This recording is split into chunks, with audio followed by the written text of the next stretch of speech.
മൊറിഗ്നാഥിയോസ് നൂറോനോയുടെ അഗ്നിമയനായ മൊറിഗ്നാഥിയോസിന്റെ പത്രോസ് ലീഗ രണ്ടാം പാത്രിയർക്കീസ് ആയിരുന്ന യെവോദിയോസ് പാത്രിയർക്കീസിനോട് പറഞ്ഞതായിട്ട് സഭ വിശ്വസിക്കുന്നു. ഇദ്ദേഹത്തെ പ്രത്യേകമായിട്ട് കരുതിക്കൊള്ളണം. കർത്താവിനാൽ ചേർത്ത് നിർത്തപ്പെട്ടതും മടിയിലിരുത്തപ്പെട്ടതും കർത്താവിന്റെ പറഞ്ഞതായ കാര്യങ്ങളെ കേൾക്കുവാനും ഭാഗ്യം ലഭിച്ചതായ ഒരു വ്യക്തി. അദ്ദേഹത്തിന്റെ ജീവിതത്തെ കുറിച്ച് ചിന്തിക്കുമ്പോൾ നമ്മൾ ഇങ്ങനെയൊന്ന് കാണുകയാണ്.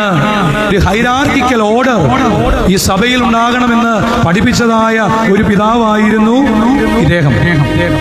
എല്ലാവർക്കും ഡ്യൂട്ടിയുണ്ട്. ബിഷപ്പുമാർക്ക് കീഴടങ്ങി നിൽക്കണമെന്നാണ് സഭയെ അദ്ദേഹം പഠിപ്പിക്കുന്നത്.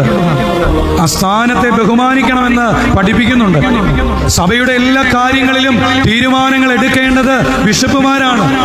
ആ ബിഷപ്പിനെ അനുസരിക്കുവാനുള്ളതായ ഉത്തരവാദിത്വം സഭയ്ക്കുണ്ട്.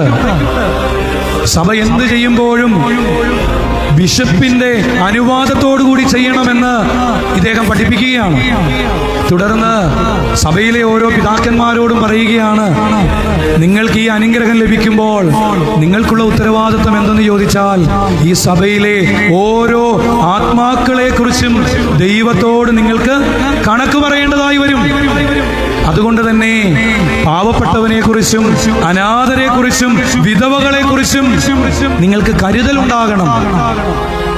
അവർക്ക് വേണ്ടി പ്രവർത്തിക്കുവാൻ നിങ്ങൾക്ക് സാധിക്കണം. ആ അപ്പോസ്തോലിക കൈവപ്പ് നിങ്ങളിലൂടെ നിങ്ങൾ പുരോഹിതന്മാർക്ക് നൽകണം. പ്രീസ്റ്റിനെ കുറിച്ച് പറയുകയാണ്, ദൈവത്തിന്റെ സന്നിധി സംഘത്തിലെ അംഗങ്ങളാണ് നിങ്ങൾ. ഈ ബിഷപ്പിന്റെ ആലോചനക്കാരാണ് നിങ്ങൾ.